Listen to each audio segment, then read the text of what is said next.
Estamos de volta com direto do plenário, já com imagens do plenário do Supremo Tribunal Federal aqui na Praça dos Três Poderes, em Brasília, com a entrada, como sempre acompanhamos, dos ministros, dirigindo-se aos respectivos lugares, também com a representante do Ministério Público, Procuradoria-Geral da República, o Procurador-Geral da República, portanto, na expectativa do acompanhamento da sessão plenária desta quarta-feira.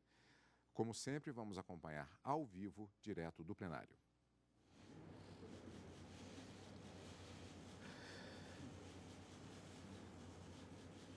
Sentemos-nos.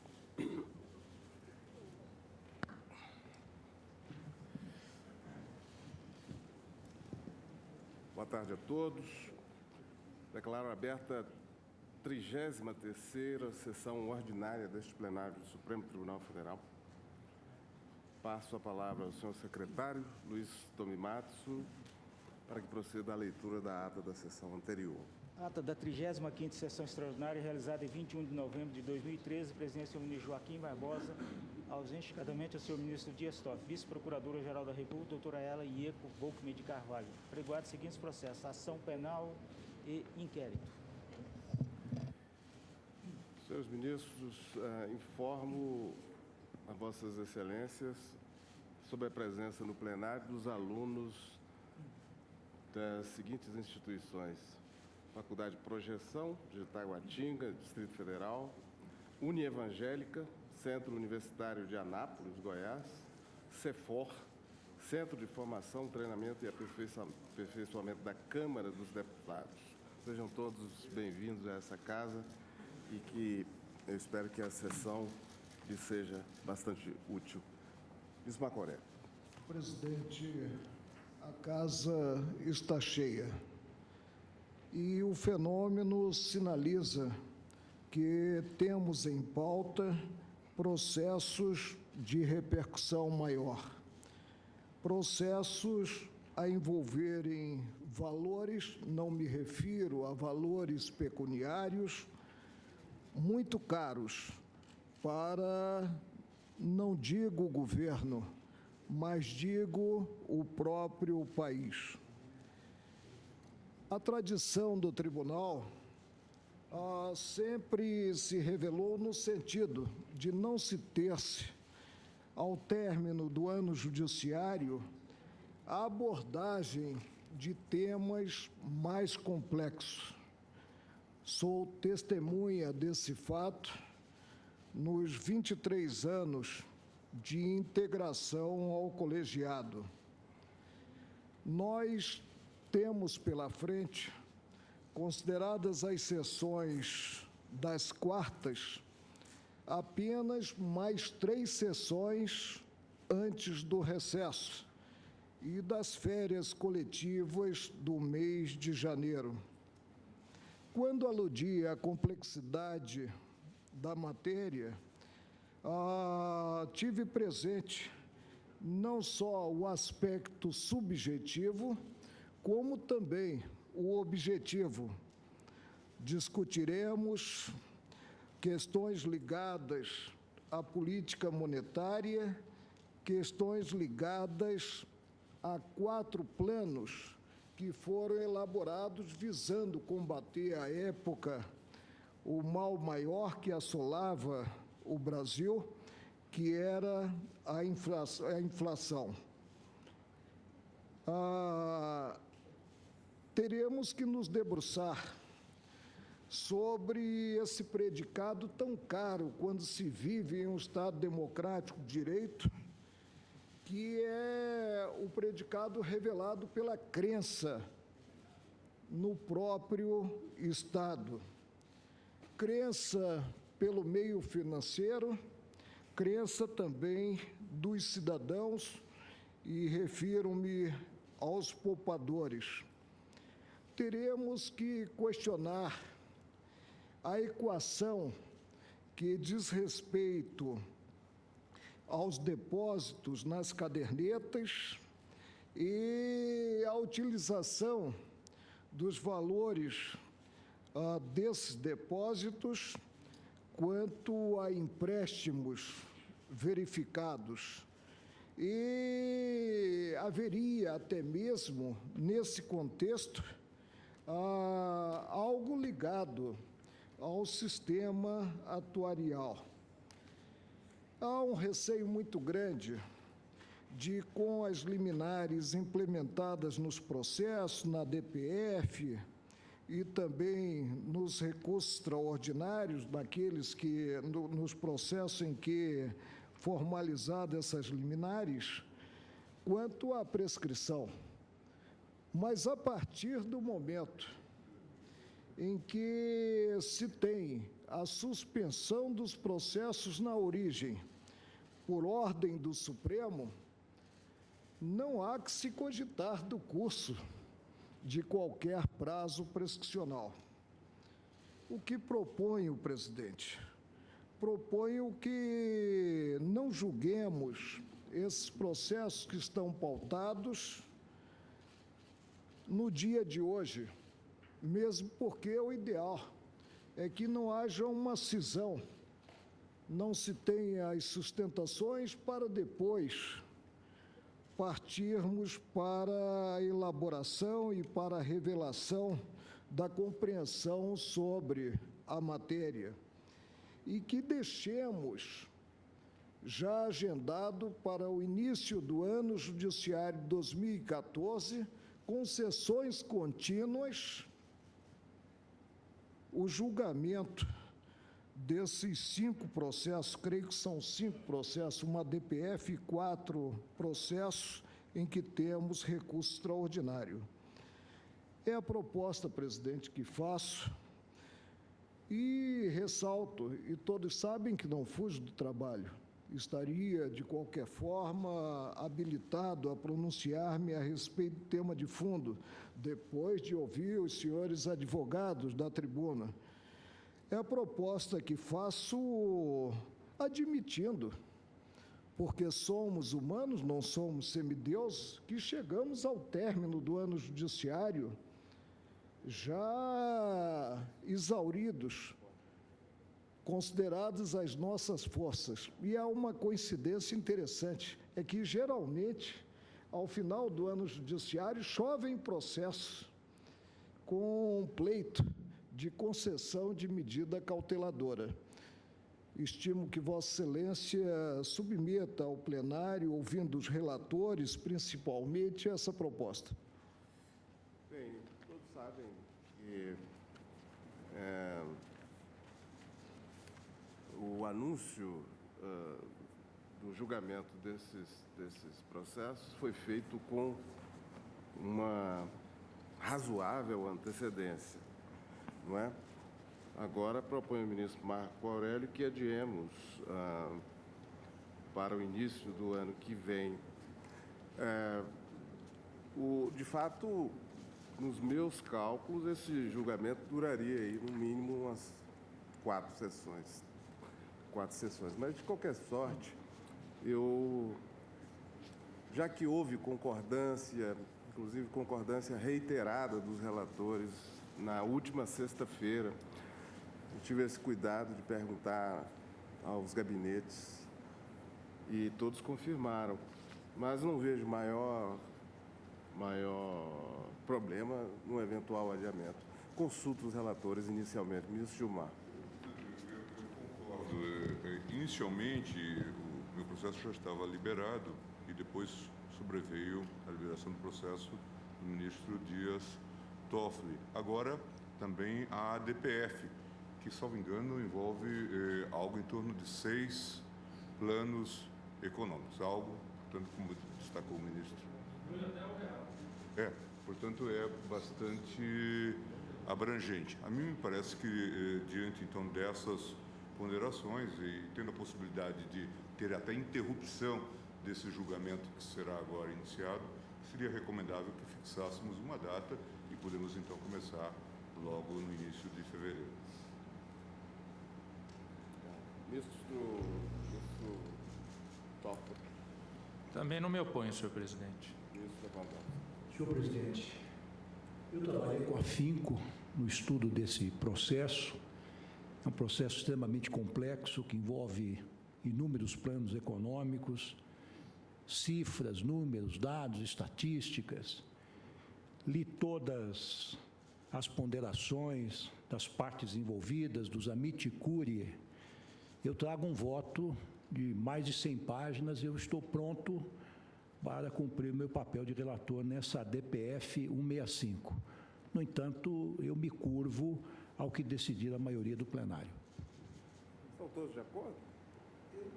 Pessoalmente, senhor presidente, eu peço vênia para reconhecer que seria importante iniciar o julgamento na sessão de hoje e continuá-lo sem solução de continuidade, simplesmente pela próxima semana, se for o caso.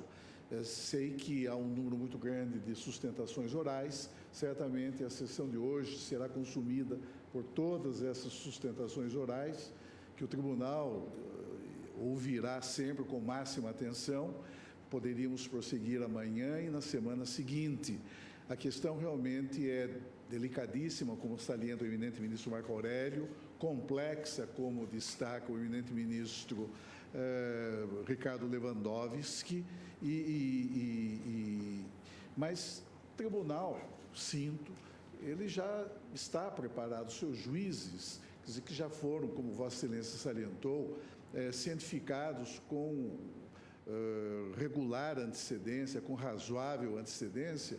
Quer dizer, o tribunal está pronto para apresentar a sua prestação jurisdicional, para decidir questões constitucionais magnas que foram suscitadas tanto no processo de controle normativo abstrato como nos diversos recursos extraordinários impregnados de repercussão geral. Eu pediria vênia, então, a Vossa Excelência, para entender que nós deveríamos iniciar e prosseguir, porque há uma grande expectativa, não só social, mas também governamental, de ambos os lados, no sentido de que essas questões sejam, afinal, dirimidas pelo Supremo Tribunal Federal. Mas há uma questão adicional. As instâncias inferiores... Sim, há esse aspecto, inclusive, de ordem prática.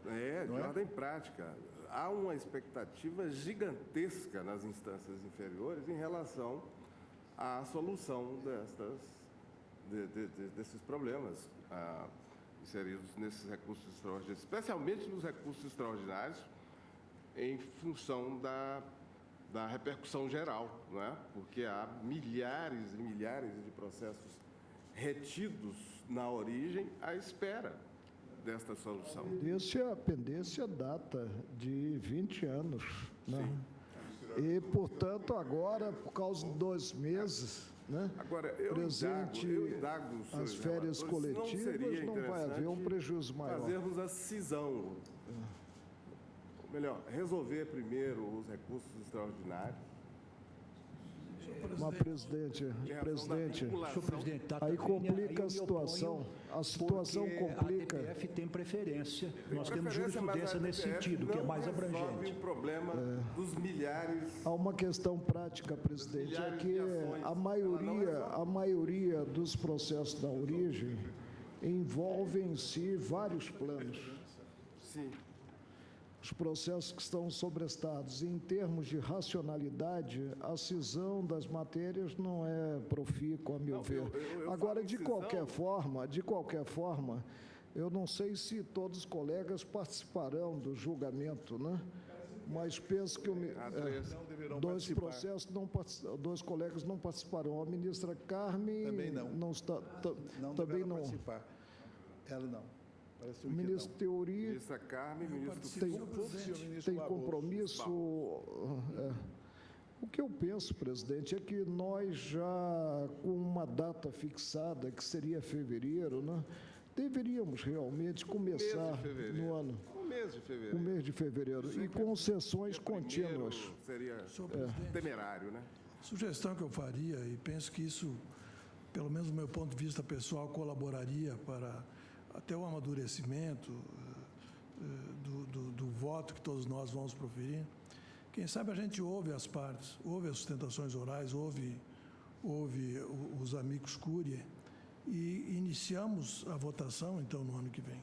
O tribunal vai ter oportunidade. Ouvimos os relatores, ouvimos as sustentações orais. Nós vamos ter oportunidade de identificar exatamente quais são os pontos principais do debate. Nós temos tempo para amadurecer. No começo do ano que vem, nós iniciaremos a votação. Não projetar e utilizarmos o princípio da concentração quanto aos trabalhos.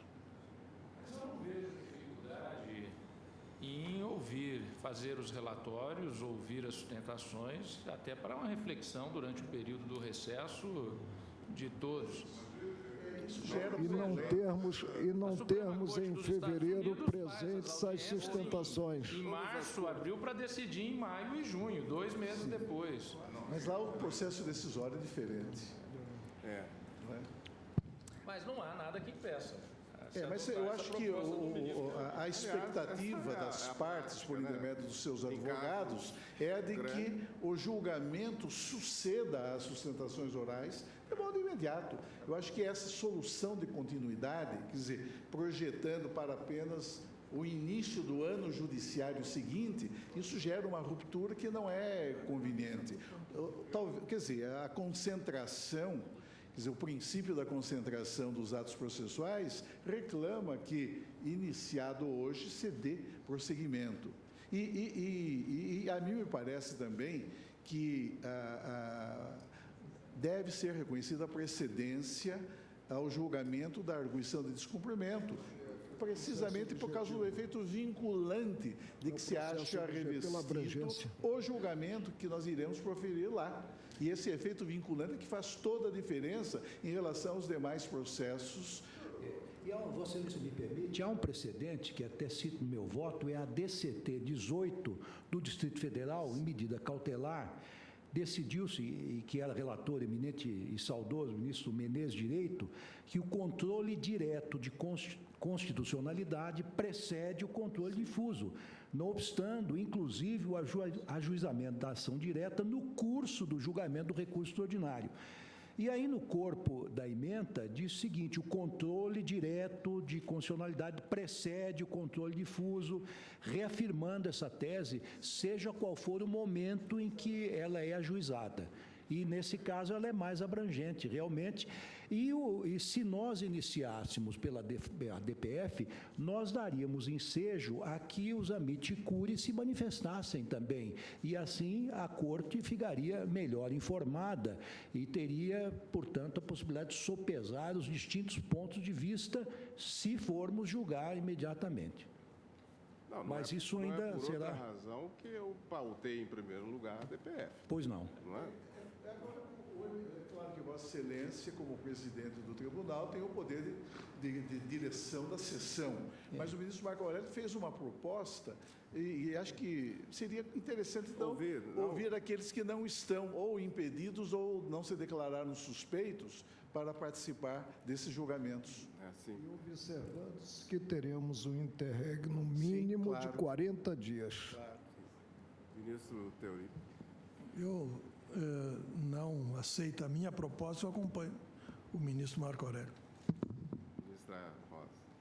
Eu tenho o mesmo ponto de vista do ministro Teori. Para mim, seria assim, proveitoso ouvir os advogados e depois poder refletir um pouco sobre o tema.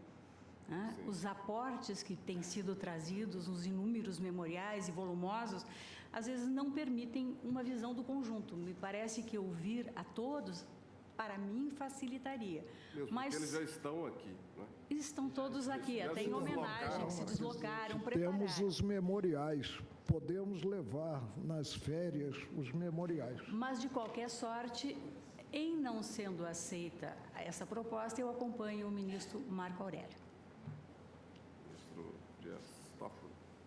Eu também não vejo problema em iniciar as sustentações na data de hoje com a leitura dos 4, 5 relatórios, a oitiva de todos os advogados, para depois retomar no mês de fevereiro. Eu penso que não há drama em fazer essa cisão. Mesmo porque sempre fazemos isso aqui. não é? Aliás, temos um julgamento que o ministro Teori está para proferir voto já tem umas 2, 3 semanas em que foram ouvidas as sustentações. Não é isso, salvo engano de memória? Eu já considero que isso não é um modelo adequado. Exatamente, temos criticado esse sistema. Estão todos intimados, aproveitaríamos e otimizaríamos o tempo. Presidente, eu creio que a proposta do ministro Teori, que é uma proposta intermediária entre o que suscitou o eminente ministro Marco Aurélio e Sua Excelência, é uma proposta razoável, porque os advogados foram intimados, as partes foram intimadas, os amici curiae também estão presentes. Poderíamos, eventualmente, iniciar pelos relatórios, em seguida teríamos as sustentações orais e, em havendo risco de se cindir o julgamento a partir de alguns votos, talvez fosse desejável iniciarmos, então, a partir de fevereiro, em sessões contínuas, a votação. Eu acredito que esta seria uma solução intermediária e talvez até prudente, mas vencida esta proposta do ministro Teori, eu vou pedir vênia para votar no sentido de que continuemos até final o julgamento desta DPF e também dos recursos ordinários.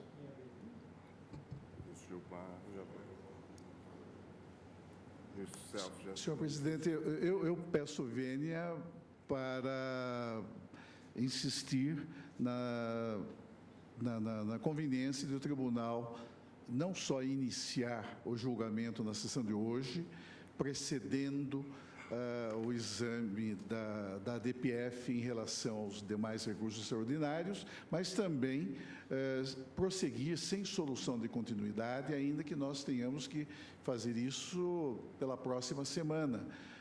Acho que é importante, antes de mais nada, ouvir as partes, os amici curiae, todos devidamente intimados, todos hoje aqui presentes, e em seguida o tribunal já iniciar desde logo o julgamento. Essa é uma questão para a qual, sei, todos e cada um de nós estamos preparados. É um tema que tem frequentado a pauta do Supremo Tribunal Federal, em diversos outros casos. Até aqui não temos convencimento a respeito, porque senão as sustentações serão inúteis. Não, as sustentações são sempre importantes, eu acho que nunca são inúteis, ao contrário, elas nos ajudam, elas iluminam o caminho, não é? Sem prejuízo do exame dos memoriais e, fundamentalmente, das razões que as partes e os amici curiae que intervieram ou que intervêm no processo apresentam e expõem. Mas, de qualquer maneira, senhor presidente, eu preconizaria não só o início, mas o prosseguimento regular desse julgamento sem solução de continuidade, em ordem a que o Supremo Tribunal Federal dirima de uma vez, notadamente com efeito vinculante, as magnas questões constitucionais que foram suscitadas nas diversas causas. Essa também é a minha posição definitiva. Vamos, portanto, adiar. Acho que houve uma maioria pelo adiamento. Começamos, não é? A ouvir. Pois não. A maioria é pela ouvir a sustentação oral hoje. O relatório de sustentação oral. Diz a Rosa, o meu voto, ministro Ricardo Lewandowski, somos 4. Eu imaginei que o ministro Teori teria evoluído. Essa é a minha proposta. Votaria a proposta inicial, né? 2 votos pelo início em fevereiro e 2 votos pelo início e conclusão neste ano. Mas aí passamos a ter agora o voto do ministro Celso, que é pelo princípio da concentração. Sim.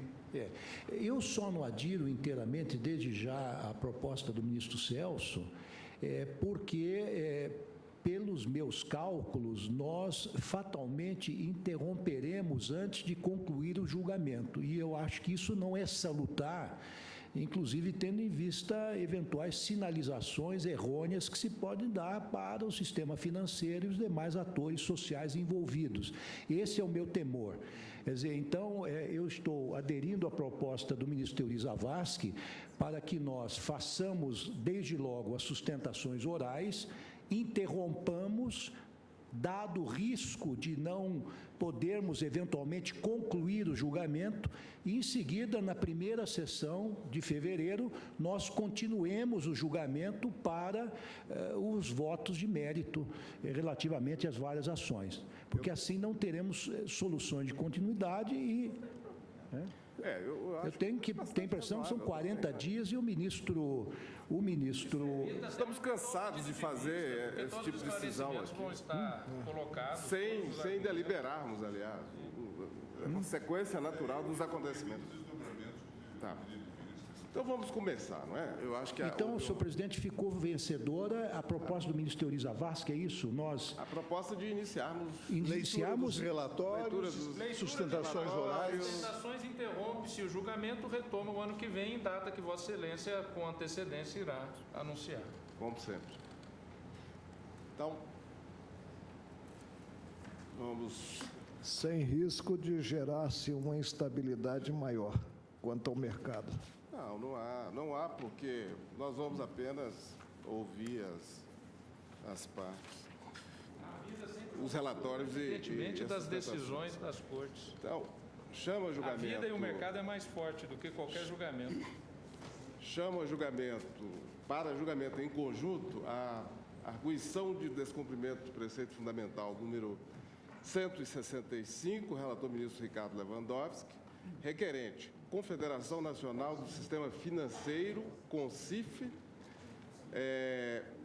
tem como amici curiae, Associação Brasileira do Consumidor, a Associação de Proteção e Defesa Ativa dos Consumidores do Brasil, a PROVAT, Instituto Brasileiro de Defesa do Consumidor, IDEC, Banco Central do Brasil, Associação de Proteção dos Direitos do Consumidor, a PDS-DC, a Sindicato Nacional dos Aposentados, Pensionistas e Idosos da Força Sindical, Associação dos Direitos dos Consumidores Mutuários da Habitação, poupadores da caderneta de poupança, beneficiários do Sistema de Aposentadoria e Revisão do Sistema Financeiro, Procopar, Instituto Brasileiro de Política e Direito do Consumidor, Brasilcom, Associação de Defesa dos Contribuintes das Regiões Sul, Sudeste, Centro-Oeste e Nordeste, a Conteste, Conselho Federal da Ordem dos Advogados do Brasil, Conselho Federal de Economia, COFECOM, Associação Brasileira das Entidades Fechadas de Previdência Complementar. É longa a lista, hein?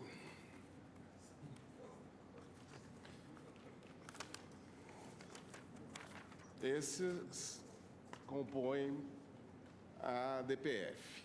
Nós chamamos também a julgamento o recurso extraordinário número 591.797, da relatoria do ministro Dias Toffoli. Tem como recorrente Itaú Unibanco S.A., recorridos Manuel de Souza Moreira e interessados a Confederação Nacional do Sistema Financeiro, CONSIF, Banco do Brasil S.A., Caixa Econômica Federal, Instituto Brasileiro de Defesa do Consumidor, a União Federal, Associação dos Direitos dos Consumidores Mutuários da Habitação, poupadores da caderneta de poupança, beneficiários do Sistema de Aposentadoria e Revisão do Sistema Financeiro, a Procopar, a Abracom, Associação Brasileira do Consumidor, a APADECO, Associação Paranaense de Defesa do Consumidor, o Banco Central do Brasil, a ABRAP, Associação Brasileira das Entidades Fechadas de Previdência Complementar, Conselho Federal da Ordem dos Advogados do Brasil. Chamo também o recurso extraordinário número 626.307, da relatoria do ministro Dias Toffoli, recorrente Banco do Brasil S.A., recorrido Edivaldo Donizete Noronha e outros. Interessado, Confederação Nacional do Sistema Financeiro, a CONSIF. Aqui. Caixa Econômica Federal, Instituto Brasileiro de Defesa do Consumidor, União Federal, Amit Curie, Banco Central do Brasil, Conselho Federal da Ordem dos Advogados do Brasil, Associação Brasileira de Entidades Fechadas de Previdência Complementar, ABRAP. Já o recurso extraordinário 632.212 tem a seguinte composição. A relatoria do ministro Gilmar Mendes, recorrente ao Banco do Brasil S.A., recorridos Célia Natalina de Leão Benzadon, interessado Banco Central do Brasil, IDEC, Instituto Brasileiro de Defesa do Consumidor, a Abracom, Associação Brasileira do Consumidor, e 2 Amit Curie, Associação Civil dos Consumidores, e a ABRAP, Associação Brasileira das Entidades Fechadas de Previdência Complementar. Recurso extraordinário 631.363, também da relatoria do ministro Gilmar Mendes, recorrente Banco Santander S.A., recorrido Lúcia Helena Guidoni, interessado IDEC, Instituto Brasileiro de Defesa do Consumidor, e Amit Curie. Os Amit Curie são o Banco Central do Brasil, a União Federal, Conselho Federal da Ordem dos Advogados do Brasil e a Associação Civil dos Consumidores. Acho que são esses, não é mesmo? Ministro Toffoli, ministro Gilmar Mendes, ministro Lewandowski. Pois não. Então, pois não. Você tem a palavra. Senhor presidente, farei o relatório e procurarei abreviar no que for possível.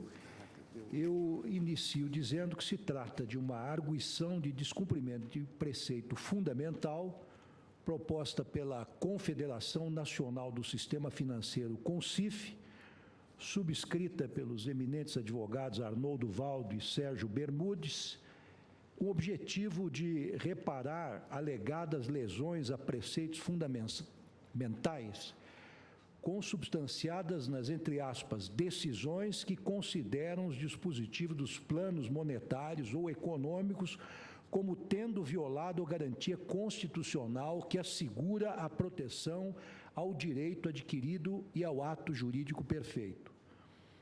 Isso porque, segundo entende, tais julgados implicariam, entre aspas, violação ao artigo 5º, inciso 36 da Constituição, dado que incluem no campo de aplicação desse preceito fundamental hipótese nele não contemplada, a existência de direito adquirido a regime monetário revogável, o revogado, melhor dizendo, e aos artigos 21, 7 e 8, 22, 6, 7 e 9 e 48, incisos 13 e 14 da Constituição Federal, que desconsiderarem a constitucionalidade do exercício do poder monetário pela União e pelo Congresso Nacional.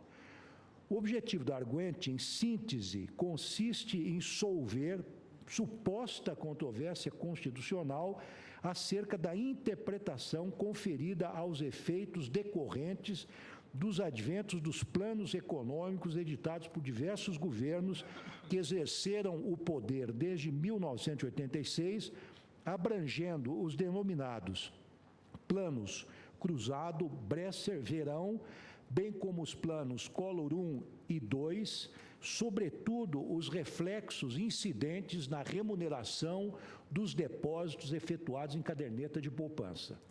Sustenta a CONSIF, como visto, que teriam sido afrontados os artigos 5º caput, inciso 36, 21, 7, 8, 22, 6, 7, 19, 48, 13 e 14, todos da Carta Magna. Aduz ainda que, nos termos do artigo 5º da Lei 9882 de 1999, estariam presentes os requisitos para o deferimento da medida cautelar, pois, entre aspas, o que ocorre no caso é uma verdadeira explosão de processos, em particular nos últimos 2 anos, em decorrência do farto noticiário da imprensa, o que exige e justifica o pronunciamento mais rápido possível do egrégio Supremo Tribunal Federal no aspecto constitucional da matéria. Também pinço outro trecho desta inicial em que se pede a medida cautelar, na qual arguente consigna o seguinte: também há de se ter presente que os feitos nos quais se discute a constitucionalidade dos planos econômicos retromencionados congestionam os tribunais de todo o país. Com efeito, uma verdadeira indústria de ações, sob aspas, foi instalada por entidades de classe, órgãos de defesa do consumidor, etc., apenas para questionar a constitucionalidade dos planos econômicos e exigir dos agentes financeiros a recomposição de pretensos prejuízos.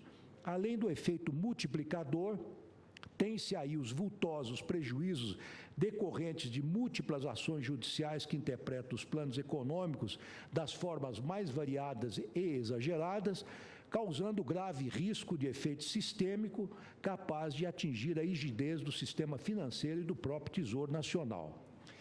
E nesses termos, então, pleiteia o deferimento de medida cautelar dotada de efeitos erga omnes vinculantes para sustar a prolação de qualquer decisão cautelar liminar de mérito ou concessiva de tutela antecipada e o andamento de todos os processos em qualquer uma de suas fases que tenham como objeto impedir ou afastar a eficácia.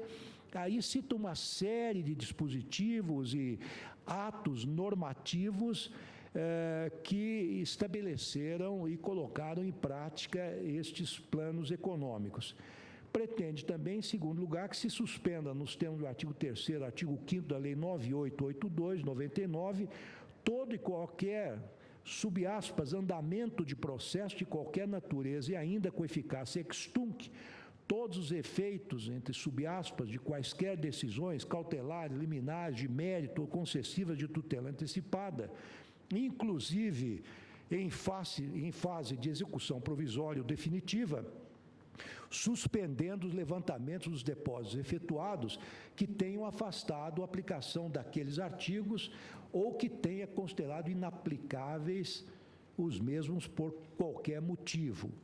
No mérito, a entidade sindical lança como alicerce de sua fundamentação o argumento de que esta Corte assentou o entendimento pela existência de direito adquirido a regime jurídico, pela inexistência de direito adquirido a regime jurídico da moeda e de seus indicadores, aplicando-se de imediato as modificações legais, entre aspas, tanto positivas, correção monetária, como negativas, tablita, fecho aspas. Nessa linha, a CONCIF assevera que os instrumentos normativos que alteraram a política monetária incidiriam imediatamente sobre contratos em curso de execução, não lhes sendo aplicáveis por incabíveis as limitações do direito adquirido e do ato jurídico perfeito.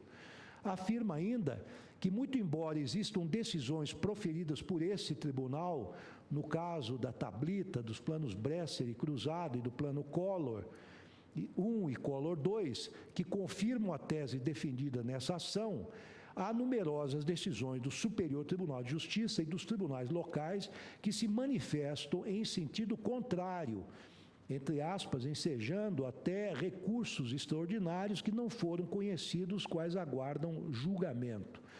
Por fim, ressalta o potencial impacto macroeconômico das ações que envolvem os planos econômicos discutidos, estimado, segundo a CONCIF, em 180 bilhões de reais. Requer, dessa forma, seja julgada procedente a ação para solucionar-se a controvérsia que entende existir acerca da constitucionalidade de, entre aspas, todos os chamados planos monetários, conclamando ainda este tribunal a, entre aspas, evitar e reparar lesão ao princípio da segurança jurídica e fixar com fundamento no artigo 10 da Lei 9882/92 e com vistas a estancar lesão que se tem verificado ao preceito fundamental decorrente daqueles artigos já mencionados, e assegurando a interpretação de que a garantia constitucional que assegura a proteção do ato jurídico perfeito e ao direito adquirido não se aplica aos dispositivos acima mencionados, dada a circunstância de estes veicularem normas de política monetária, garantindo-se a segurança jurídica. E, finalmente, dar efeito vinculante à decisão, alcançando todos os processos em que essa decisão é discutida. Pede, alternativamente, seja esta ADPF, caso não conhecida, recebida como ação declaratória de constitucionalidade, porquanto, entre aspas, o que se pretende é o reconhecimento da plena constitucionalidade dos referidos artigos, os quais, interpretados conforme a Constituição, devem incidir em todas as relações jurídicas sem qualquer vinculação a atos jurídicos perfeitos ou direitos adquiridos. As folhas tais indeferir o pedido liminar sob os seguintes fundamentos. Disse eu, à época, cerca de 4 anos atrás, antes mesmo de examinar a admissibilidade da presente arguição de descumprimento de preceito fundamental, passo a decidir o pedido liminar. Em uma primeira análise dos autos, entendo que os requisitos que ensejam a concessão da medida não se encontram presentes. Também, e salto um trecho, não está presente o periculo in mora. Eu fiz uma consideração sobre o fumus boniuri, mas especialmente o periculo in mora.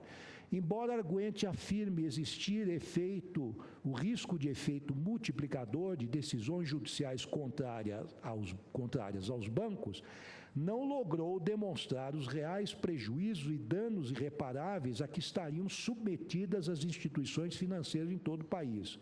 O periculum, na verdade, dizia eu na liminar, na decisão que indeferiu a liminar, mostra-se inverso, uma vez que o atendimento à pretensão liminar da arguente significaria grave desrespeito ao princípio da segurança jurídica. Corrobora ainda o fundamento de que não existem elementos que demonstrem o periculo in mora, o fato de o segmento econômico representado pelo arguente ter obtido índices de lucratividade bem maiores que a média da economia brasileira. Isso posto em juízo de mera delibação e sem prejuízo de reexame do tema em momento processual oportuno, indefiro o pedido de medida liminar. O ministro Gilmar Mendes, no exercício da presidência, durante o recesso de julho de 2009, também indeferiu a reiteração do pedido de medida cautelar, as folhas tais, nos termos abaixo. Disse Sua Excelência o ministro Gilmar Mendes. Em exames dos pedidos formulados, não vislumbro questão urgente que justifique o exercício por esta presidência da competência prevista no artigo 13, inciso 8º do Regimento Interno do STF, com a redação conferida pela emenda 26 de 2008. Em decisão de 12 de 3 de 2009, o ministro relator Ricardo Lewandowski apreciou o pedido de medida liminar, indeferindo-a, oportunidade em que concedeu vista dos autos à Procuradoria-Geral da República para parecer.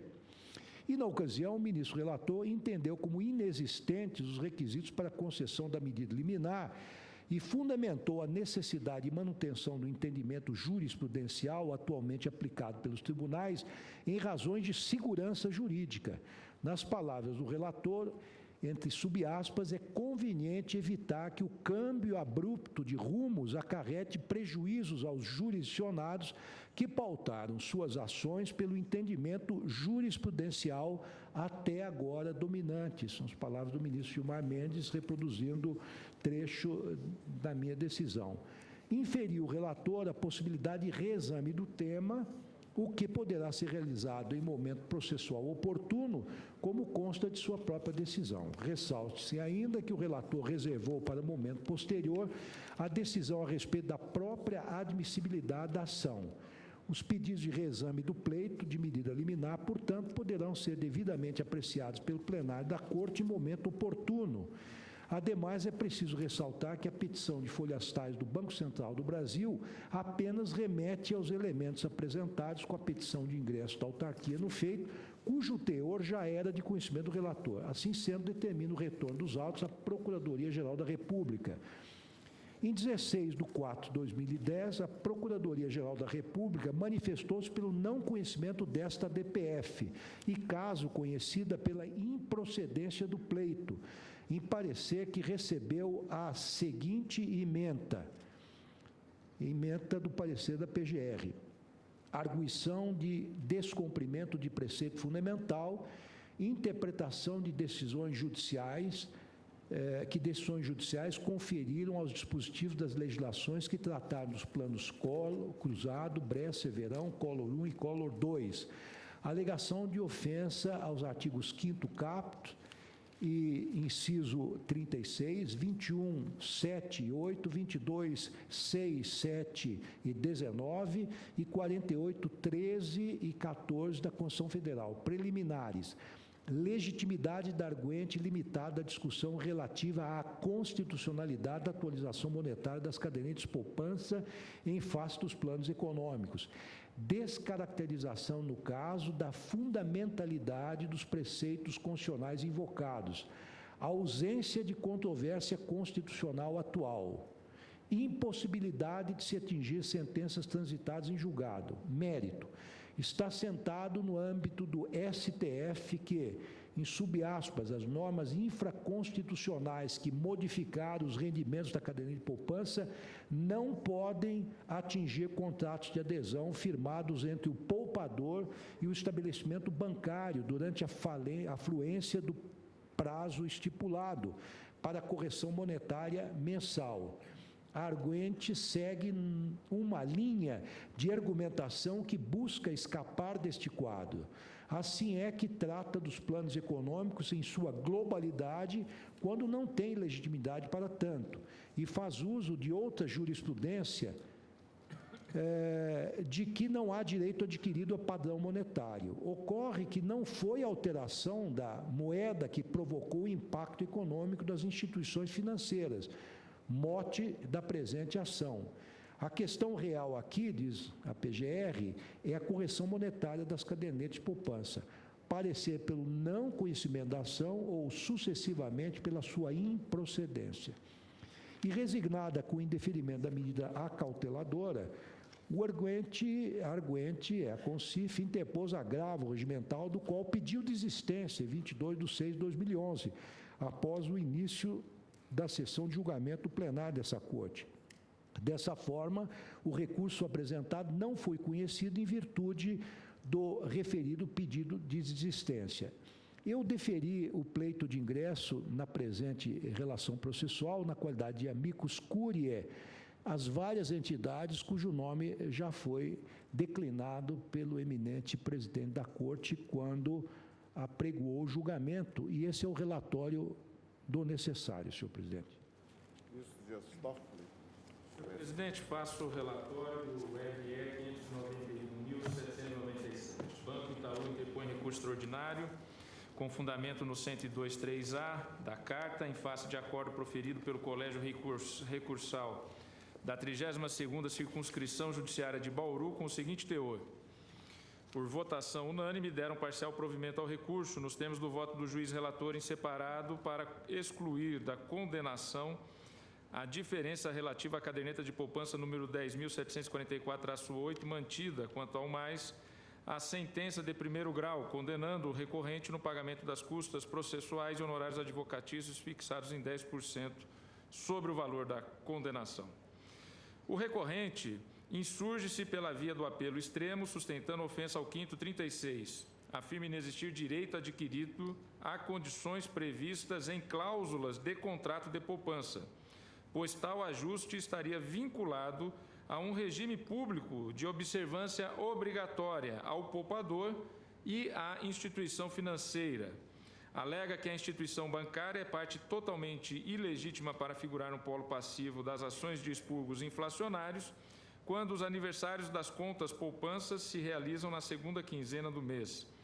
Aduz, por fim, que houve condenação do banco recorrente em sede de embargos declaratórios pré-questionadores, o que configuraria dupla condenação, uma vez que já fora condenado em ônus sucumbenciais em sede de apelação.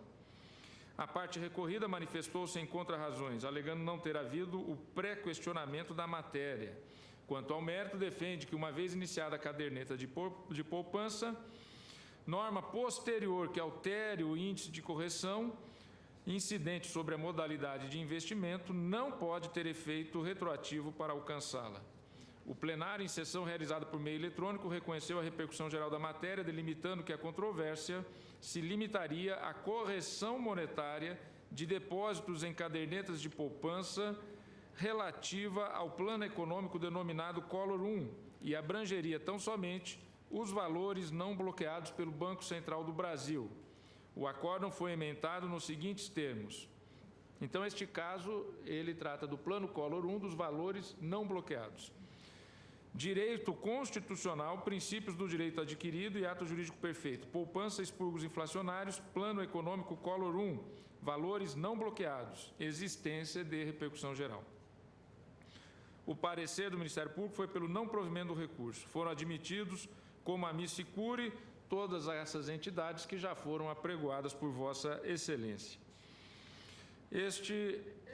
Isto é o que cumpre relatar nesse recurso extraordinário. Faço também do outro? No recurso extraordinário 626.307, o relatório também é bem sucinto, senhor presidente. O Banco Nossa Caixa, que depois foi substituído processualmente pelo Banco do Brasil S.A., interpôs recurso extraordinário com base no 102.3A, em face de acórdão da primeira turma do Colégio Recursal da 45ª Circunscrição Judiciária Mogi das Cruzes. O colegiado reconheceu ter havido violação da garantia constitucional do direito adquirido e, mantendo o entendimento da sentença prolatada pelo juízo de origem, condenou a instituição financeira ao pagamento de diferenças provenientes da correção a menor dos saldos constantes em caderneta de poupança decorrentes da implementação dos planos Bresser, junho-julho de 87 e verão, janeiro-fevereiro de 89, nos percentuais de 26,06% e 42,72%, respectivamente. Restou ainda o recorrente condenado ao pagamento de juros compensatórios de 0,5% ao mês, sobre as diferenças apuradas e de custas e honorários que foram fixados em 20% sobre a condenação. O recorrente insurge-se prefacialmente em desfavor da condenação ao pagamento dos juros compensatórios. Alertou que não houve condenação a esse título pelo juízo sentenciante de primeiro grau e ressaltou não ter havido, em âmbito recursal, pretensão deduzida a esse respeito, de modo que o pleito não teria sido devolvido ao colégio recursal, implicando a inércia dos autores e, por conseguinte, a preclusão da matéria. Com base nessa conclusão, sustenta ter havido ofensa à coisa julgada no que diz respeito à aplicação dos juros compensatórios. Quanto ao mesmo ponto, defende ainda ter havido violação do contraditório e da ampla defesa, pois, diante da ausência de alegações recursais, não teve sequer a oportunidade de argumentar contrariamente à inclusão dos juros compensatórios na condenação. Naquilo que concerne à condenação principal, afirma ter procedido em conformidade com as normas de regência.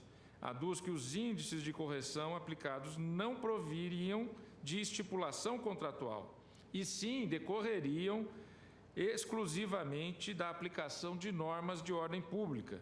Nesse sentido, o banco é um mero mandatário do órgão gestor do sistema financeiro.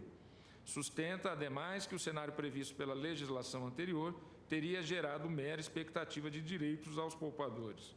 Ao final, questiona o percentual dos honorários advocatícios, 20%, ao argumento de que a demanda não abordaria questão complexa e que, sendo de direito, não demandaria a produção de provas. Em suas contrarrazões, os recorridos suscitaram a ausência de pré-questionamento e, quanto ao mérito, ressaltaram que o acórdão estaria em conformidade com a vasta jurisprudência sedimentada sobre a matéria. O plenário, em sessão realizada por meio eletrônico, reconheceu a repercussão geral da matéria, em decisão assim emendada, direito constitucional, princípios do direito adquirido e ato jurídico perfeito, poupança, expurgos inflacionários, planos econômicos Bresser e verão, existência de repercussão geral.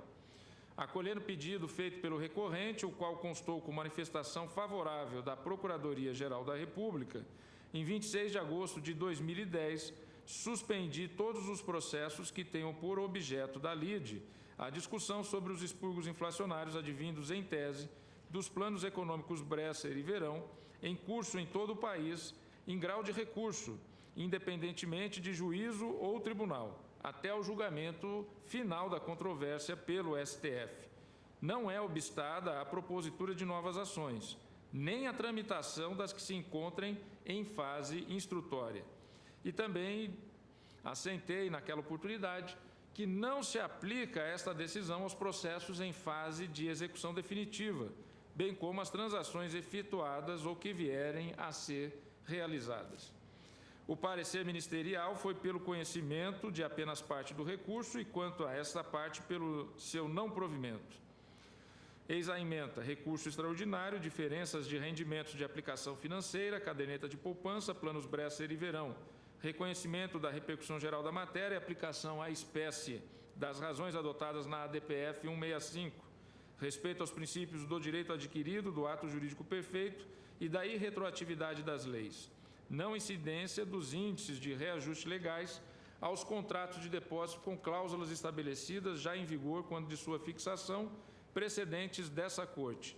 Questão da legitimidade do banco depositário para responder pela condenação imposta, além daquelas referentes aos juros compensatórios e honorários advocatícios, que têm natureza, neste ponto, infraconstitucional, a impedir, nesta parte, o conhecimento do recurso.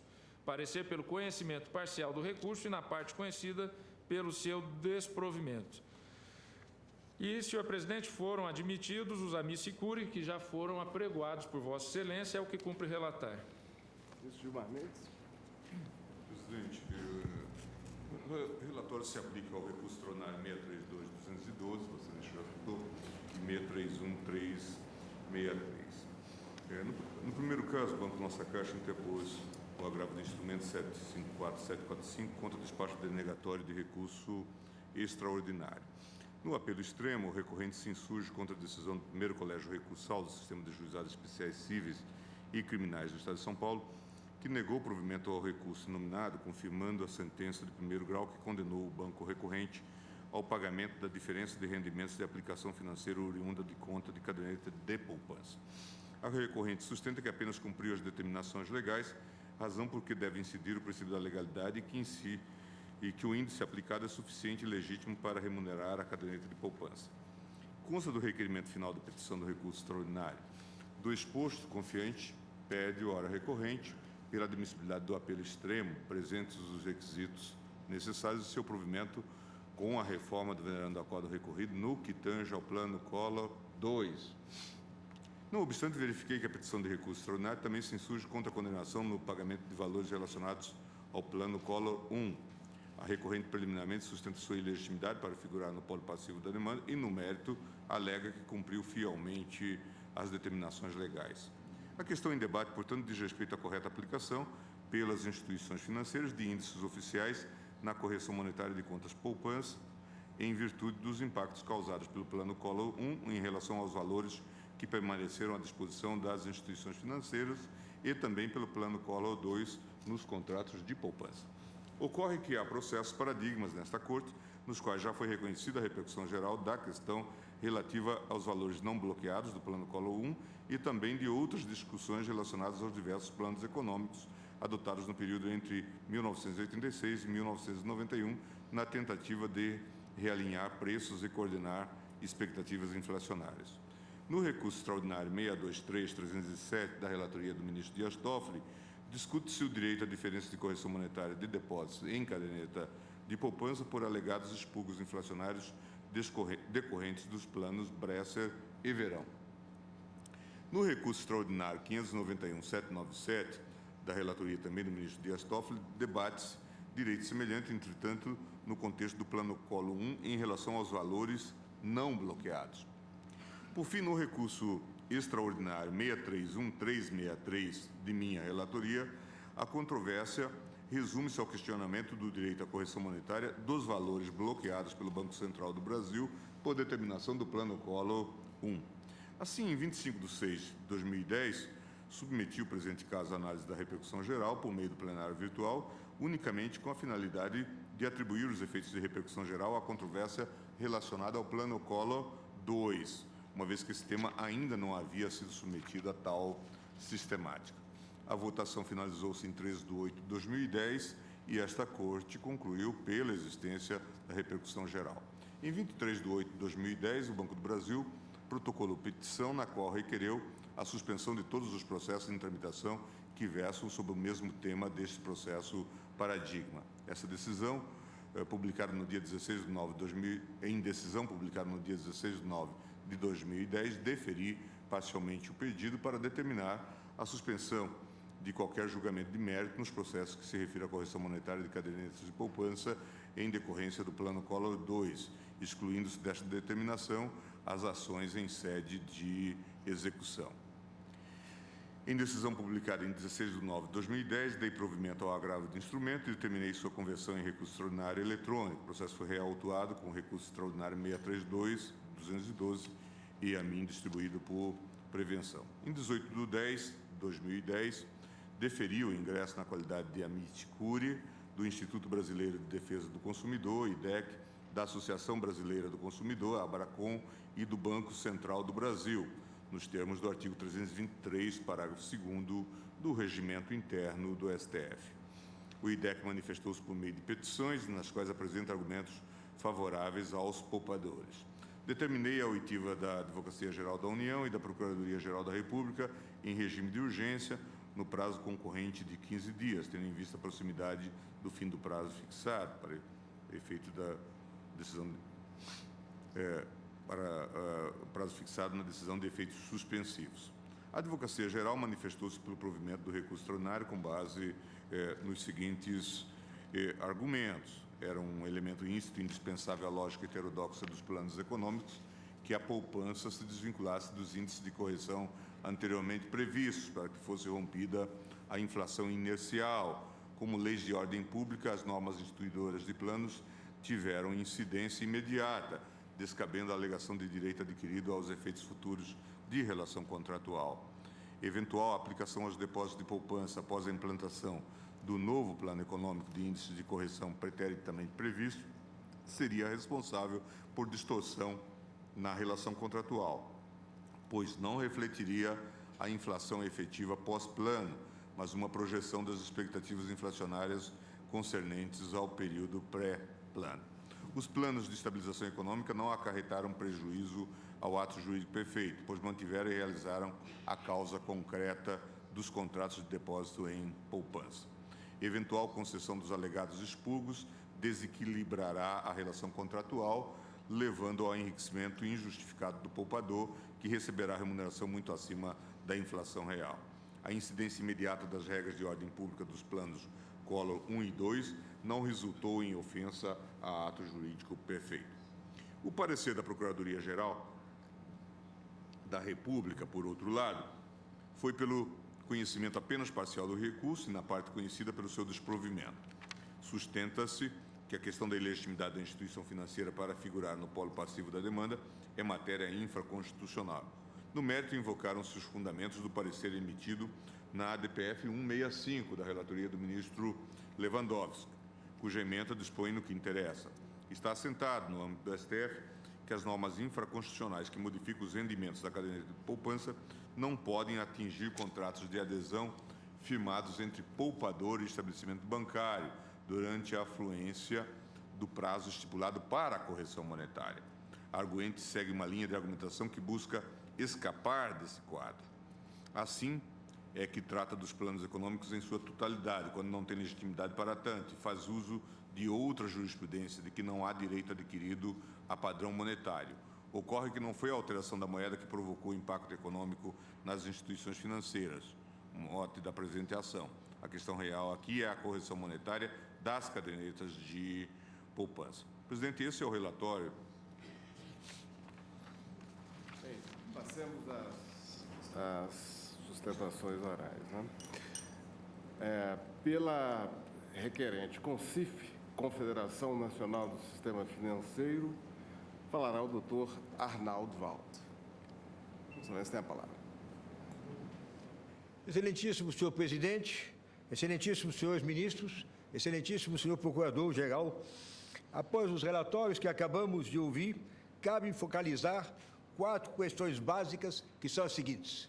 Primeira questão, de acordo com os artigos 21, 22 e 122/92 da Constituição Federal, o poder e dever do Estado combater a inflação galopante, usando para tanto as medidas eficientes e razoáveis no interesse coletivo e público, que existe ou não? A resposta é sim. Segunda pergunta, devem os bancos, cuja atividade é regulada pelo poder público, cumprir as determinações do Banco Central, não lhe sendo possível nem lícito invocar a desobediência civil? Também parece que a resposta seja afirmativa. Se os bancos aplicaram os mesmos indexadores nas suas operações ativas e passivas, não obtendo qualquer lucro ou vantagem em virtude dos planos econômicos, e não existindo prova da existência de prejuízo para os depositantes, a não ser a discussão referente ao direito adquirido, justifica-se que possam ser responsabilizados por eventuais expectativas de lucro? A resposta nos parece ser negativa. Na realidade, os poupadores querem receber a correção monetária sem base certa e determinada, que tem como fundamento uma inflação que deixou de existir e que foi calculada com base nas oscilações do poder aquisitivo do passado, o que não é possível nem legal e muito menos matéria constitucional. Quarta pergunta, será que existe direito adquirido à correção monetária posterior à implantação do plano econômico? A jurisprudência do Supremo Tribunal Federal, com a devida vênia, nos parece negativa. Ao contrário, a alteração do regime jurídico decorrente de mudança de moeda tem necessariamente efeitos jurídicos, o que se justifica até em virtude da extinção da unidade monetária anteriormente existente ou, eventualmente, do indexador ou de sua forma de cálculo estabelecidos pela legislação anterior. Na realidade, não se discute aqui o problema genérico, mas é evidente que a mudança de moeda implica em efeitos econômicos. São esses efeitos econômicos que se discute em todos os planos e que nos levaram à propositura da ADP. Não me deterei no cabimento da DPF, tanto por entender que o problema se tornou superado no presente caso, como em virtude da jurisprudência construtiva quase unânime do excelso pretório, desde as ADPs 33 e 54 até as de número 79 e 101, nas quais os diversos votos esgotaram plenamente o assunto do cabimento da DPF. Embora se possa entender que ela teria ficado prejudicada por razões supervenientes em virtude da repercussão geral que posteriormente foi dada aos recursos extraordinários, como acabamos de ver pelos relatórios. Estamos examinando 5 planos econômicos que entraram em vigor em 5 anos, de fevereiro de 1986 a janeiro de 1991, abrangendo 3 mudanças de moeda, com a introdução do cruzado em 86, do cruzado novo em 89 e do cruzeiro em 1990. Houve, pois, modificação de moeda com todos os defeitos decorrentes, porque uma moeda desapareceu e criou-se outra.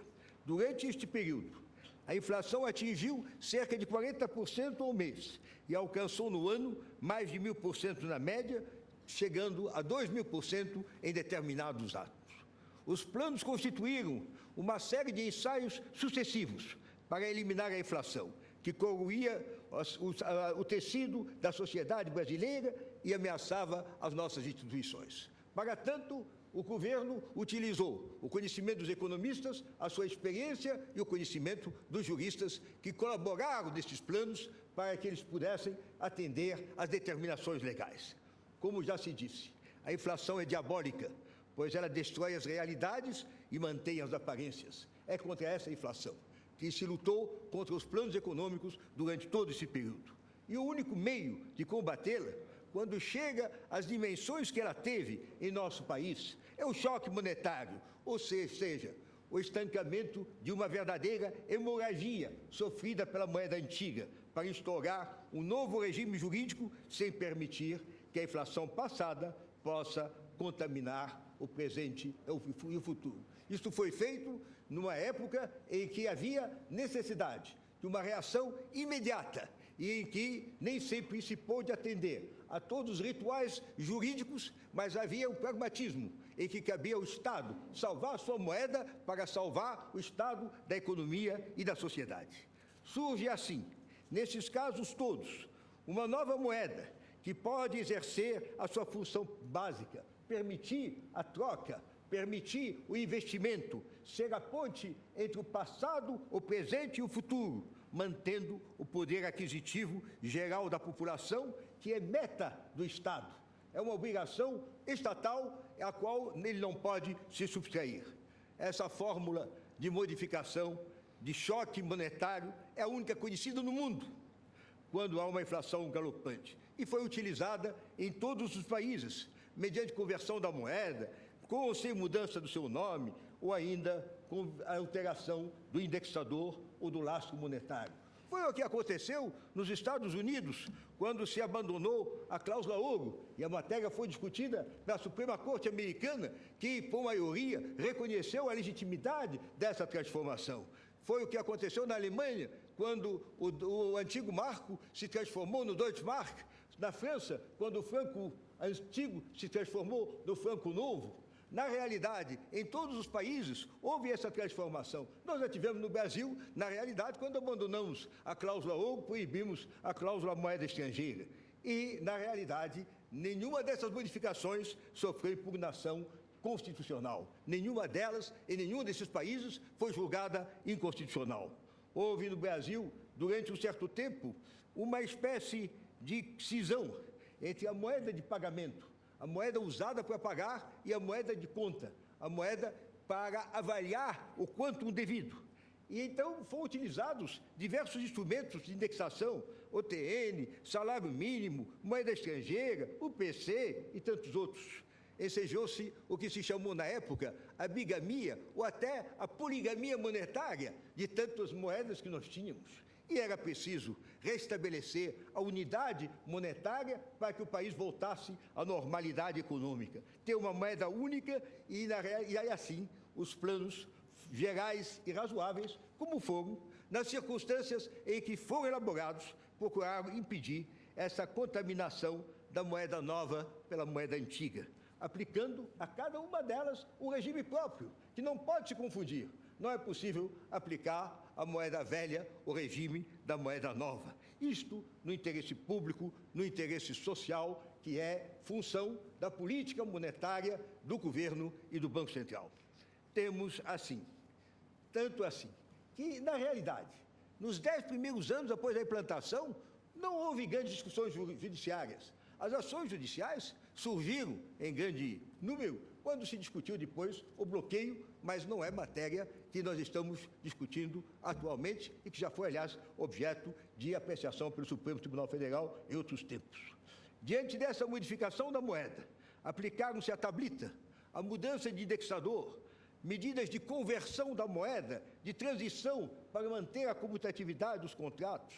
E inexiste no nosso direito, na nossa jurisprudência, como em todos os demais países, qualquer norma que possa impedir a mudança de moeda de pagamento, de moeda de conta, de indexador, pois são instrumentos necessários da política monetária. A cada momento há mudança de indexador. Houve uma em relação à caderneta de poupança ainda recentemente. Está se discutindo mudança de indexador nas dívidas entre os estados e a União. Por quê? Porque a conjuntura mudando, o indexador deve mudar. Não é possível manter o passado numa sociedade em mudança rápida e veloz.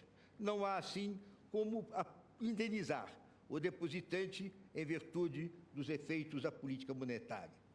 Pois, como todos os demais membros da comunidade, ele participa dos resultados positivos e negativos da política governamental, que recaem sobre todos os contratos, sobre todas as operações, sem qualquer distinção. Não obstante algumas discrepâncias que houve no passado, a jurisprudência do Supremo Tribunal Federal sedimentou, na nossa impressão, nos últimos 40 anos, o entendimento de acordo com o qual, ipsis verbis, não há direito adquirido a um determinado padrão monetário pretérito, seja o cruzeiro velho, o salário mínimo, ou R$1.000, o pagamento se fará sempre pela moeda vigente no dia do pagamento, ou seja, de acordo com a lei vigente no momento do pagamento. No caso do Plano Collor, o Supremo Tribunal Federal já julgou a declaração de inconstitucionalidade prejudicada, ainda na ADIM 534, e reconheceu, outros sim, em outros julgados, que a nova lei só se aplicou às renovações dos contratos posteriores ao plano. Há uma decisão do plenário, que com um único voto vencido, por mais respeitável que seja, e nós o respeitamos muito, reconheceu a constitucionalidade do Plano Collor I, por uma maioria, que contou na época com os votos do nosso atual decano, ministro Celso de Mello, dos ministros Sepúlveda Pertence, Nelson Jobim, Sidney Sanches, Moreira Alves. Todos eles levaram a aceitar uma súmula, que é a súmula 725, ainda não súmula vinculante, mas a súmula 725 do Supremo Tribunal Federal, de acordo com a qual é constitucional o parágrafo 2º do artigo 6 da Lei 8.024, resultante da conversão da MP 168, que fixou o BTN fiscal como índice de correção monetária aplicável aos depósitos bloqueados pelo Plano Collor I. E também, então, é esse reconhecimento dos efeitos da mudança de plano, da mudança de moeda, que os nossos tribunais reconheceram. Também, em matéria de tablita, temos uma ampla jurisprudência, seja em relação aos planos Cruzado, Bresser, Verão e Collor II. Em todos eles, a tablita foi reconhecida. E, na realidade, a tablita é o inverso do indexador. A mesma lógica que nos leva a reconhecer os efeitos da tablita deve nos levar a admitir a modificação do indexador, porque são as adaptações à moeda que são necessárias e que se impõem. Os diversos acordos que trataram da matéria salientaram que os planos se destinavam a corrigir a imprevisão e a manter a neutralidade distributiva da moeda e, assim, evitando que houvesse lucros fictícios e especulatórios. Em 2007, na ADIM 608, se decidiu, no Tribunal Pleno, reconhecer a constitucionalidade do Plano Collor II, Lei 8177, tendo a eminente relatora do feito citado no seu voto numerosos precedentes e tendo sido acompanhada pela quase unanimidade do Tribunal. A recente decisão do número 256-304, referente aos balanços, foi proferida num contexto diferente, por constituir, no entendimento da maioria, um aumento disfarçado e discriminatório do imposto, violando normas constitucionais explícitas, como, em particular, o artigo 150, inciso 4 da Constituição, atendendo exclusivamente ao interesse do fisco. Na realidade, no caso dos balanços, nós tínhamos uma norma constitucional e tínhamos um interesse específico, não da sociedade, mas do fisco. Por mais que se respeite o fisco, não se identifica plenamente com a sociedade. Tratava-se, assim, de caso específico, na qual se aplicou o direito tributário com preferência sobre o direito monetário, porque o direito monetário não tinha uma norma específica na matéria e existia uma norma de direito tributário. Então, podemos concluir que os planos foram sempre no interesse da população toda, atendendo aos princípios básicos da razoabilidade e da proporcionalidade, como foi salientado em vários acórdãos do Supremo Tribunal Federal. Esclareceu-se no recurso extraordinário 206048, no qual os depositantes pretendiam responsabilizar a União pelo Plano Collor, que só poderia haver direito do poupador a uma indenização, se ele provasse o seu prejuízo individual em processo próprio. Não se tratava de matéria constitucional naquele momento e se entendeu que, em relação à União, essas modificações eram válidas. Se válidas em relação à União, válidas também deveriam ser em relação aos particulares, especialmente aos delegados, às instituições que são as delegadas do poder público, que são os bancos. Não cabe, pois, para enriquecer indevidamente o depositante usando a correção da moeda antiga para aplicá-la à moeda nova. No passado já se disse que a correção monetária é o remédio amargo, pelo qual o país, não tendo conseguido alcançar a virtude, a estabilidade do poder monetário, que hoje, graças a Deus, atingimos no Brasil, conseguiu minorar os efeitos do vício, a inflação. Ora, sabemos que a inflação atinge as classes menos favorecidas e que a estabilidade monetária é a condição sine qua non da ampliação do nosso mercado de capitais e de trabalho. Foi ela, aliás, que permitiu que se criasse nos últimos anos uma nova classe média e que estimulou os investimentos, inclusive em estrutura, que asseguram o nosso futuro. Não é possível que se faça da correção monetária um instrumento para perpetuar a inflação, condenando o país a não sair dela, realimentando sempre com a inflação passada os contratos atuais, o que seria um círculo vicioso do qual não se poderia sair. É um problema jurídico, mas é um problema também pragmático. Assim, os planos econômicos, além de constitucionais e legais, foram, pois, uma solução pragmática e ética para garantir o nosso desenvolvimento, acabar com a inflação. É a razão pela qual, considerando a jurisprudência e as tradições do Supremo Tribunal Federal, a presunção de constitucionalidade, conforme se pede na inicial, que as instituições financeiras, públicas e privadas, esperam que, nos interesses da segurança jurídica, seja reconhecida a constitucionalidade dos planos monetários. Obrigado. Agradeço, Vossa Excelência. Concedo a palavra à doutora Cláudia Politansky, que falará em nome do Itaú Unibanco S.A., o RE 591.797. Excelentíssimo ministro-presidente Joaquim Barbosa, na pessoa de quem saúdo os ministros relatores dos processos submetidos a julgamento e os demais ministros integrantes dessa Corte.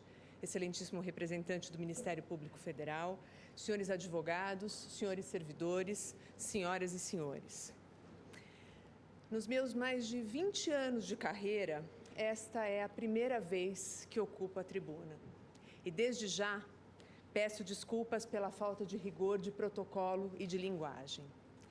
Mas, na qualidade de responsável pelo jurídico do maior banco privado brasileiro, senti-me na obrigação de ocupar o tempo dessa corte e compartilhar aqui singela visão sobre os processos que entrarão em julgamento.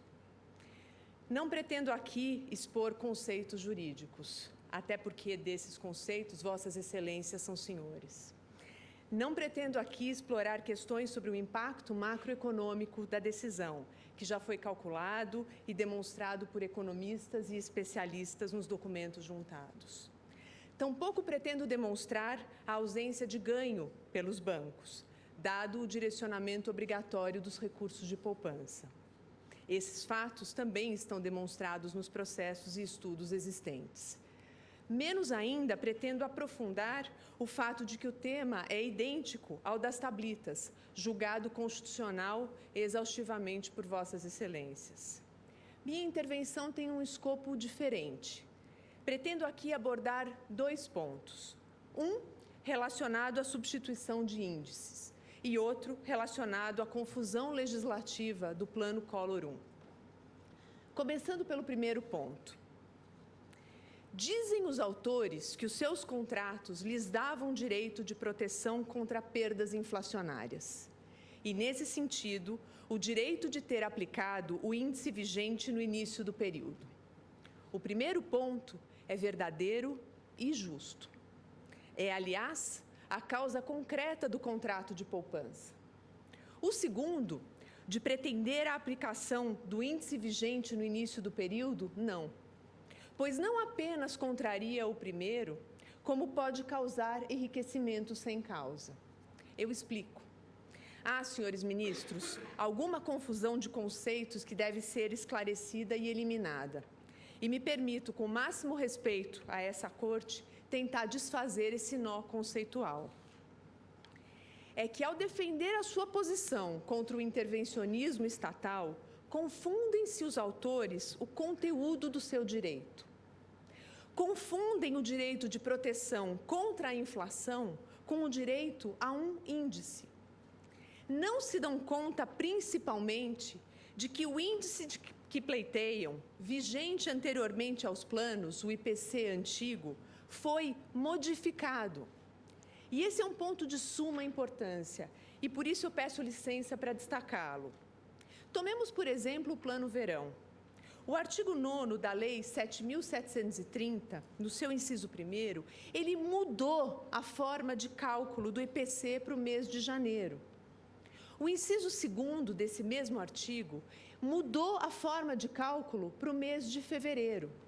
E foi só a partir do mês de março que o IPC voltou a ser calculado como era antes. Ou seja, isso gerou 4 meses de anomalia.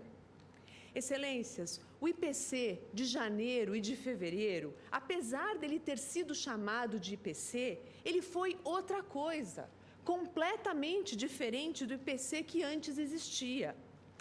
Como ensinou-me o professor Tércio Sampaio Ferraz Júnior, em brilhante parecer, inclusive entregue a Vossas Excelências, o índice e sua fórmula de cálculo compõem uma unidade normativa indissociável, sendo assim impossível separá-los ao arguir a preservação do ato jurídico perfeito.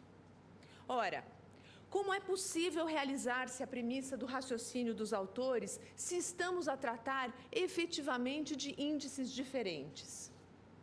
De outro lado, Excelências, e aqui outro ponto fundamental, garante-se, não houve perda para os poupadores. Quando ajuizam os seus pleitos, esquecem-se os autores de que a lei não substituiu o índice em apenas um mês, mas também nos meses subsequentes. E, por isso, não se atentam que o índice legal, vigente nesse período de 4 meses, garantiu a reposição inflacionária e propiciou aumento real no poder de compra da poupança. Eu admito que esse seja um raciocínio complexo, mas ele é verdadeiro e ele é absolutamente correto. A combinação do índice pleiteado pelos autores em um único mês, com aquele pago de acordo com a lei nos meses seguintes, leva a ganhos reais absolutamente extraordinários e injustificáveis em um prazo de tempo tão curto. Veja-se novamente o Plano Verão.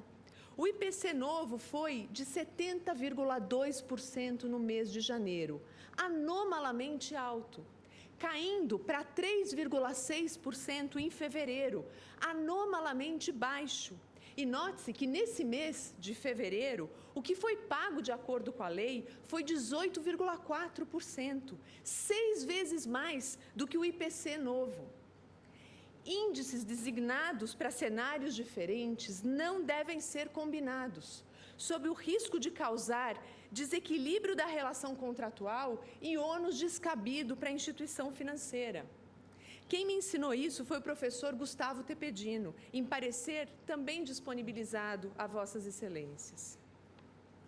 Vejam, Excelências, o pleito dos autores desequilibra a relação contratual, faz pagar a mesma inflação por mais de uma vez, escolhe em cada mês o índice de inflação mais alto, mais conveniente, atinge resultado final não com a inflação reposta, mas com ganho real extraordinariamente alto, anormal e injusto. E volto a frisar, não é esse o objetivo da poupança. Fere-se a sua causa concreta. Aliás, justamente por conta da necessidade de preservação do equilíbrio econômico dos contratos, matéria essa de ordem pública, esse tribunal julgou pela constitucionalidade das tablitas, no recurso extraordinário 141-190 de São Paulo, relatoria para acórdão do ministro Nelson Jobim, e na ação direta de inconstitucionalidade 608 do Distrito Federal, de relatoria da ministra Carmen Lúcia. Qual seria, então, a solução, dado que a combinação de índices desequilibra o contrato? É o ministro Teori Zavascki que nos mostra um possível caminho. Em seu conhecido artigo intitulado Planos Econômicos, Direito Adquirido e FGTS, o ministro Teori aborda o efeito da mudança dos índices com muita propriedade, concluindo: a se admitir como legítimo o indexador antigo, Este há de ser aplicado durante todo o período de competência, e não apenas no mês específico em que seu percentual foi superior ao índice da nova lei. Essa solução, a de apuração de diferenças, vem sendo debatida e já aplicada por esse plenário. Vale lembrar o julgamento recente do recurso extraordinário 561.836 do Rio Grande do Norte, de relatoria do ministro Luiz Fux, no qual, embora essa Corte tenha entendido pela inconstitucionalidade da lei do Estado do Rio Grande do Norte, determinou a apuração de eventuais perdas, caso a caso, na fase de execução. Na poupança é a mesma lógica. Um poupador que não tenha sacado seus recursos no mês do plano e os tenha mantido em depósito pelos meses subsequentes, terá recebido correção monetária em valores até superiores aos apurados pelo índice anteriormente vigente. O que se pede a Vossas Excelências é apenas que sejam considerados os efeitos jurídicos e econômicos da mudança de índice e que se garanta o equilíbrio contratual e a justiça distributiva, princípios amplamente assegurados por este Supremo Tribunal. No segundo e último ponto, gostaria de destacar alguns aspectos específicos relacionados ao Plano Collor I. Nesse plano, a discussão não se põe em termos de direito adquirido ao índice vigente, mesmo porque esses foram devidamente pagos. A dúvida tem contorno de conflito de lei no tempo, e toda a questão se resolve a partir do escrutínio da vigência da medida provisória 172 de 1990. Embora os desacertos legislativos do governo federal à época obscureçam a realidade, exame um pouco mais aprofundado não deixa dúvida. A medida provisória 172 permaneceu vigente de forma ininterrupta até a sua posterior conversão na Lei 8.088. De fato, o Plano Collor iniciou-se em 15 de março de 1990, com a medida provisória 168. 2 dias depois, é editada a medida provisória 172, que trouxe regras aparentemente esquecidas para a remuneração dos depósitos de poupança não bloqueados. E é aqui que se inicia a aparente confusão. A medida provisória 168 é convertida na Lei 8.024, no dia 12 de abril de 90. Porque essa lei entrou em vigor após a edição da medida provisória 172, querem os autores qualificar este fato como revogador da medida provisória 172, mas sem razão. A medida provisória 172 seguiu seu trâmite ordinário, sem solução de continuidade. Foi reeditada por 7 vezes, sempre dentro do período de 30 dias, e, ao final, foi convertida na Lei 8.088, em outubro de 1990. Não bastasse tal circunstância fático-política, a boa técnica jurídica avaliza a mesma conclusão. A Lei 8.024 não revogou expressamente a medida provisória 172. Não disciplinou na íntegra a matéria por ela tratada. Tampouco seu conteúdo é com ela incompatível. Desse modo, não se opera nenhuma das regras de sobredireito que regem a exclusão de normas do ordenamento jurídico. Ou seja, a regra sobre a remuneração dos recursos não bloqueados em poupança esteve vigente durante todo o tempo, não havendo qualquer diferença ou expurgo a ser pago. Essa conclusão me foi ensinada pelo professor Luiz Roberto Barroso, agora ministro, em parecer que elaborou em 2010, e seu ensinamento foi posteriormente encampado pelo Superior Tribunal de Justiça quando julgou a questão em sede de recurso repetitivo. São os recursos especiais 1.147.595 do Rio Grande do Sul e 1.107.201 do Distrito Federal, ambos de relatoria do ministro Sidney Benetti. Eminentes ministros, muito debate já houve com relação aos planos econômicos ao longo dos últimos 20 anos. E a sociedade inteira clama por uma solução definitiva. Extenso material, preparado pelos mais renomados juristas e economistas, foi entregue a Vossas Excelências, buscando indicar os pontos cruciais que ajudem a entender as razões dessas já vintenárias regras. Sabendo que tais fatos e razões foram e serão debatidos no curso desse julgamento, e com a convicção de que o direito repudia a insegurança jurídica e o enriquecimento sem causa, estou segura que essa mais alta corte encontrará a decisão a um só tempo justa e que preserve a estabilidade macroeconômica por nós tão duramente conquistada. Com base nessas razões e agradecendo a atenção de Vossas Excelências, o Itaú Unibanco requer o provimento do recurso extraordinário. Muito obrigada. Agradeço, Vossa Excelência. Concedo a palavra ao Dr. Eros Roberto Grau, que falará em nome do Banco do Brasil S.A. RE 626.307.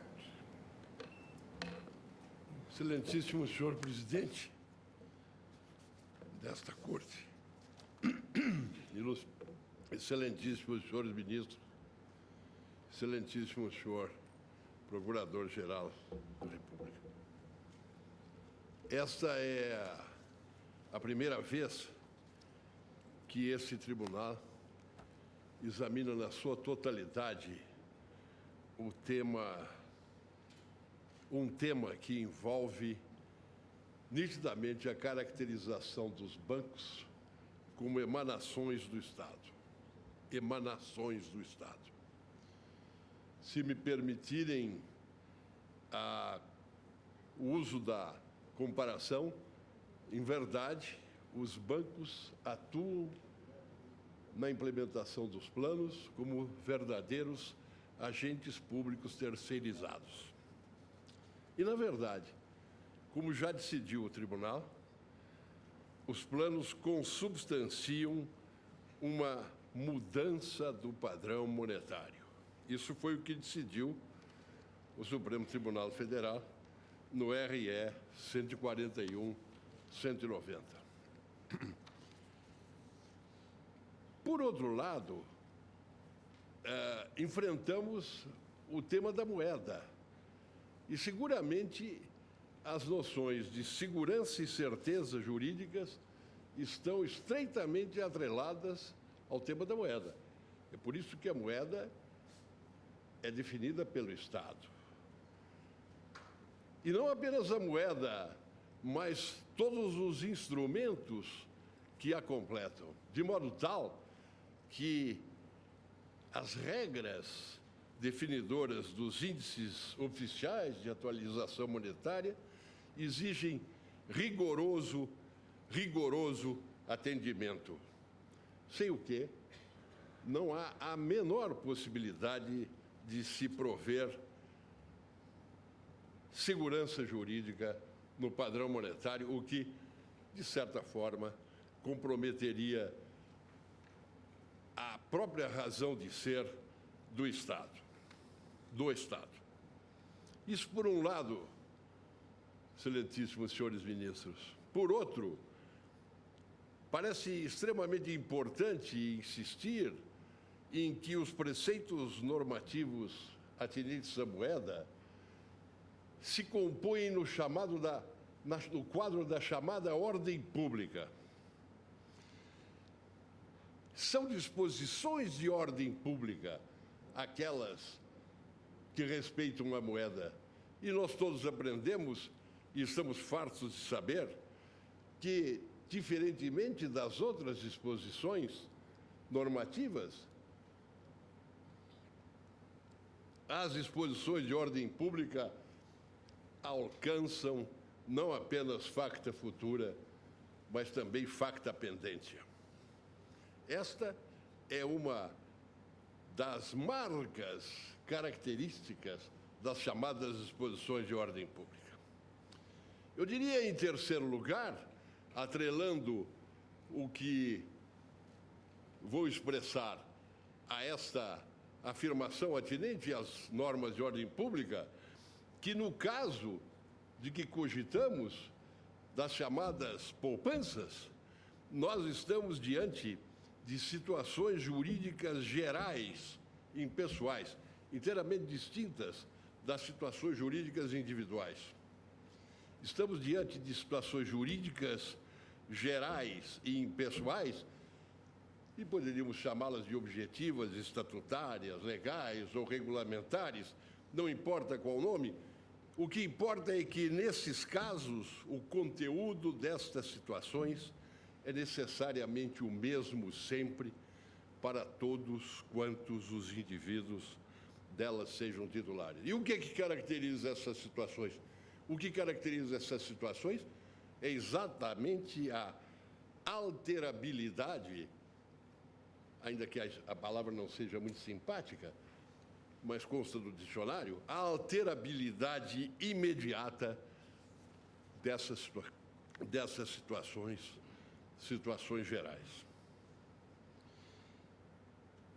Eu vou me permitir lembrar aqui um pequeno trecho de um grande jurista de São Paulo, Celso Antônio Bandeira de Mello, em que ele diz, entre aspas, o seguinte: seria viável alguém invocar direito adquirido a divorciar-se se a legislação posterior ao seu casamento viesse a extinguir esse instituto jurídico? Ou, reversamente, teria direito adquirido à indissolubilidade do vínculo se a lei nova vier a estabelecer o divórcio?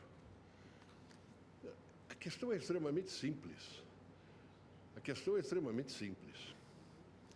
Eu lembraria um voto do ministro Moreira Alves no RE 226855, em que ele diz o que essa corte sempre sustentou, que não há direito adquirido a regime jurídico, mas, a propósito, ele conclui, em um pequeno trecho de um voto: não fora isso, e todos os que ingressaram no serviço público sob a égide de lei que estabeleça que, se vierem a completar 35 anos, terão direito à aposentadoria, não fora isso, esse direito para eles será um direito adquirido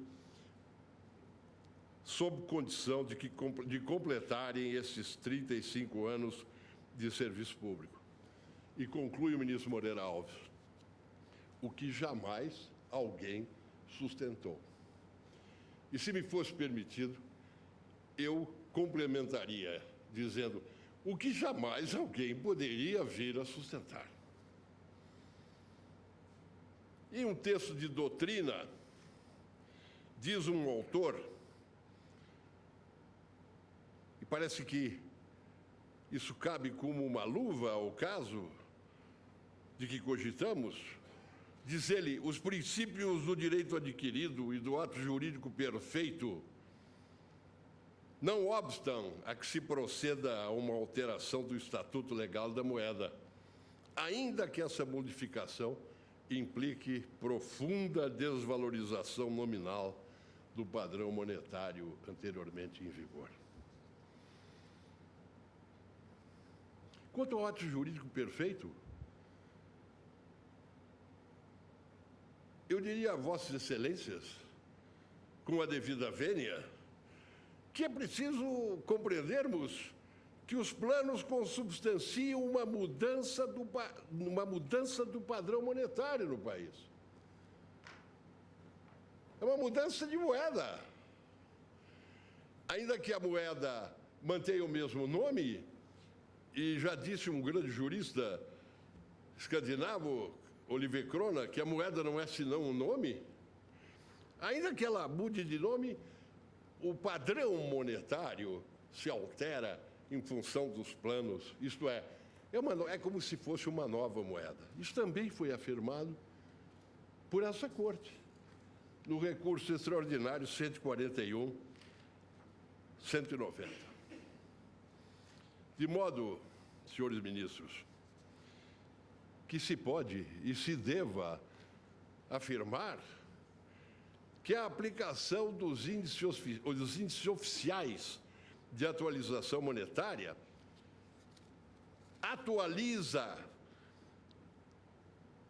prestigia o princípio da proteção do ato jurídico perfeito, porque é à mercê dela que se reequilibram os contratos e se devolvem a verdadeira igualdade entre as partes contratantes. Certamente, não há direito adquirido a índice, pois quem fixa os índices é o Estado. Eu não posso ter um direito adquirido a algo que está fora de qualquer competência, senão a própria competência do Estado. Ou, por acaso, nós seríamos tão ousados, mas tão ousados, a ponto de admitir que cada poupador ou investidor tem o direito de criar a sua própria moeda? Tem o direito de impor o curso forçado da moeda que ele cria, substituindo-se ao Estado? Certamente, me permitam insistir neste aspecto, esse é o primeiro exame na sua totalidade do problema dos planos econômicos que essa Corte realiza. Pode ter aqui ou ali examinado um ou outro aspecto, mas seguramente esta é a primeira vez que essa Corte vai se debruçar sobre esse tema e sobre o desenvolvimento de uma atividade na qual se pode perceber a atuação das instituições financeiras como verdadeiras emanações do Estado, como verdadeiros agentes públicos terceirizados. Isso foi dito há pouco, hoje mesmo, nessa Corte, em outras palavras. Mas é exatamente isso. Os planos econômicos, me permitam insistir, como já decidiu essa Corte, consubstanciam uma mudança do padrão monetário. E eu finalizaria afirmando apenas duas coisas mais. Que direito adquirido seria esse? Direito adquirido só poderia ser a correção monetária. Mas qual correção monetária? A correção monetária que viesse ou que vier a ser definida pelo Estado.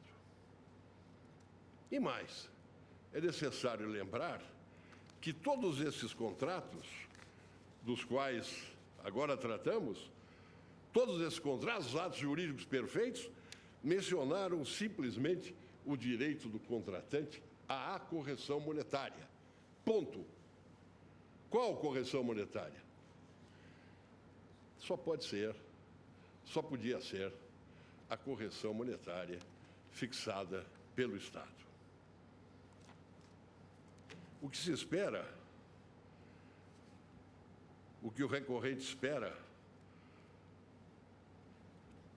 é que essas simples razões, não sofisticadas, objetivas, sejam consideradas por Vossas Excelências e o recurso seja provido.